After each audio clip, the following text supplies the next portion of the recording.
Que ce chirurgien tienne votre cœur dans ses mains sans les désinfecter correctement avant l'opération. N'est-ce pas vrai? De même, en tant que disciple du Christ, je veux que les mains des dirigeants qui tiennent le cœur de ce pays soient propres. La Bible nous dit que des mains propres et un cœur pur sont nécessaires pour exercer un leadership que Dieu bénit. Pour que Dieu bénisse l'Amérique ou tout autre, devenez membre de la chaîne et AIDEZNOUS à propager la parole de Dieu à travers le monde. Point. Dimanche 17 mars 2024. Si vous croyez en la puissance de Dieu, commentaire 11. 11. Nation. Ses dirigeants doivent craindre Dieu. La parole de Dieu dans Proverbe 29. 2 dit.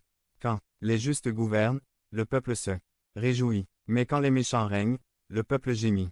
Aujourd'hui, je souhaite partager avec vous tous 6 principes bibliques sur le type de dirigeant dont une nation a besoin et, plus important encore, dont Dieu a besoin pour que sa bénédiction soit sur ce pays. 1. Un leader doit être juste. Proverbe 16. 12 dit. C'est une abomination au roi de faire le mal, car c'est dans la justice que le trône sera affermi. Il est évident que dans ce pays nous n'avons pas de roi, mais Dieu parle des dirigeants nationaux, qu'ils soient président, roi ou premier ministre. Nous savons que pour être un bon leader, il faut être un bon administrateur. La Bible, dans Romains 13. 4, parle du dirigeant politique comme d'un ministre de Dieu. Ce leader travaille pour Dieu, il doit donc avoir le caractère que Dieu exige d'un leader.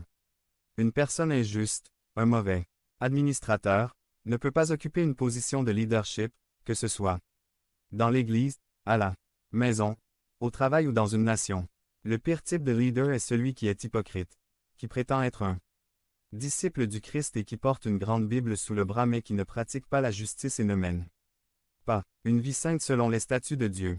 Une chanson populaire des années 1960 disait « Point. Vous ne pouvez pas avoir une vie de travers et penser clairement, que vous soyez chauffeur ou chef d'État. » 2. Un leader doit être sage. La Bible dans Proverbe 8, 12, 15 à 16 dit « Moi, la sagesse, j'habite dans la prudence, par moi la sagesse.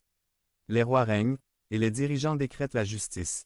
Par moi règnent les princes et les nobles, tous, ceux qui jugent avec justice. » Nous réalisons ici à quel point notre nation est loin de comprendre ce que signifie le leadership. Vous pouvez remarquer aux informations que la population dit.